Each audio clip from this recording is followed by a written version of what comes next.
Hello friends, I am M. Dhanush Venkat. At current I am pursuing my final year BCom in KCS Kasinadar College of Arts and Science on behalf of Commerce Department. Firstly, I am going to elaborate the study of financial statement analysis in management accounting. From that, we are planned to discuss about trend analysis in brief.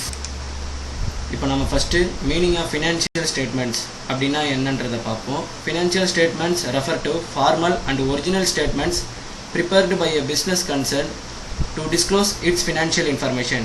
இப்போ இதுக்கான பொருள் என்ன அப்படின்றத தமிழில் பார்க்கலாம். நிதி அறிக்கை அப்படின்னா என்னன்னு பார்த்தோம்னா முறையான மற்றும் உண்மையான அறிக்கைகள் அப்படின்னு சொல்கிறாங்க. தான் செய்யும் வணிகத்தின் மீது அக்கறை உள்ளவர்களால் தயாரிக்கப்பட்டு வெளியிடப்படும் நிதி விவரங்கள் ஆகும். இதையே நிதி அறிக்கை அப்படின்னு சொல்கிறாங்க. அடுத்தது ஃபினான்ஷியல் ஸ்டேட்மெண்ட்டு பற்றி AICPA அப்படின்னு சொல்லக்கூடிய American Institute of Certified Public Accountants இவங்க என்ன சொல்கிறாங்க அப்படின்னு பார்ப்போம். American Institute of Certified Public Accountants says financial statements are prepared for the purpose of presenting a periodical review or report on the progress by the management and deal with the status of investments in the business and the results achieved during the period under review. இப்போ இதுக்கான தமிழ் ஆக்கம் என்னன்றதை நம்ம பார்ப்போம்.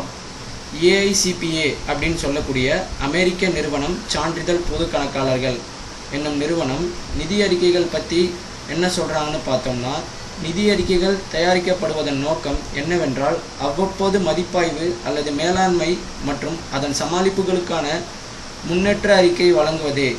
இதில் முதலில் வணிகத்தில் முதலீட்டின் நிலைமை மற்றும் இரண்டாவதாக மதிப்பாய்வு செய்யப்பட்ட போது அடைந்த முடிவுகள் இவையே AICPA என்று சொல்லக்கூடிய நிறுவனத்தின் கருத்தாகும்.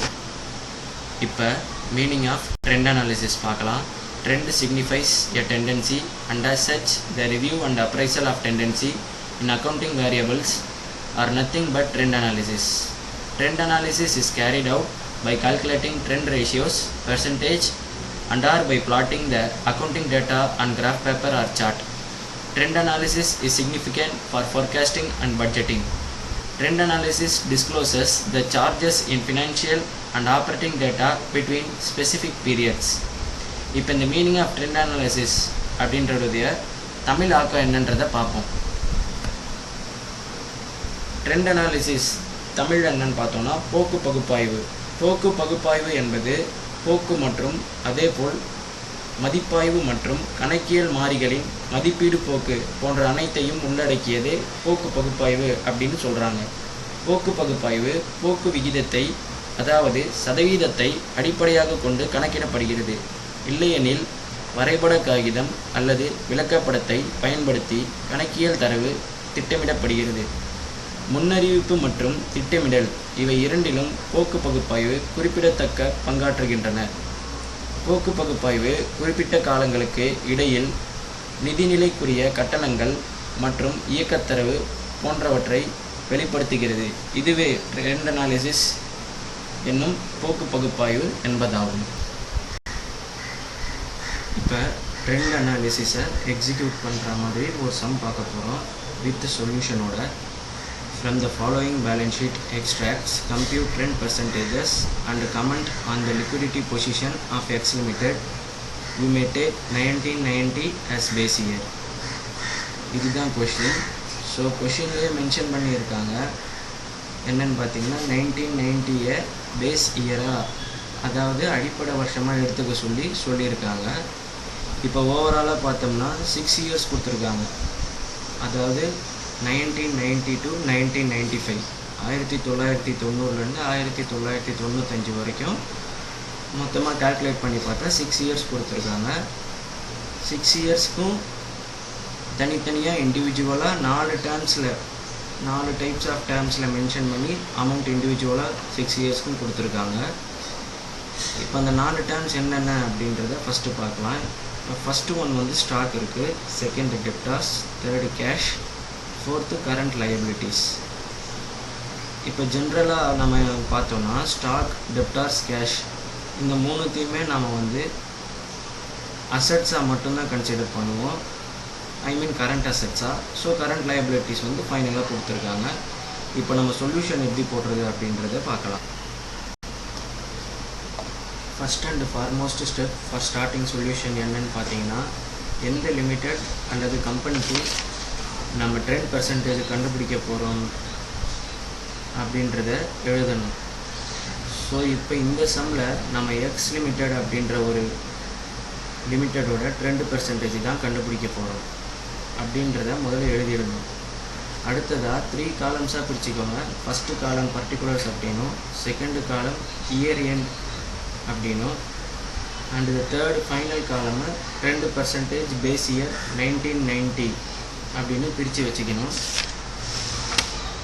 அடுத்தது நம்ம இயர் எண்டுன்னு மென்ஷன் பண்ணியிருக்க செகண்ட் காலமுக்கு கீழே 6 காலம்ஸாக பிரிச்சுக்கணும்.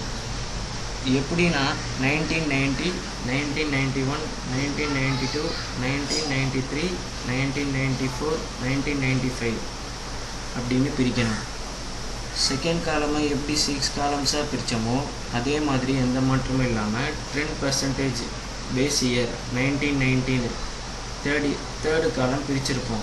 அதுக்கு கீழேயும் 1990, 1991, 1992, 1993, 1994, 1995 அப்படின்னு 6 காலம்ஸாக பிரிக்கணும். பிரித்ததுக்கப்புறம் ஃபஸ்ட்டு காலம் பர்டிகுலர்ஸ்க்கு கீழே என்ட்ரிஸ் போட ஸ்டார்ட் பண்ணிடலாம். ஜென்ரலாக நம்ம சொல்யூஷனில் இயர் எண்டு அப்படின்ற செகண்ட் காலமில் இருக்க வேல்யூஸ் கண்டுபிடிக்கிறதுக்கு முன்னாடி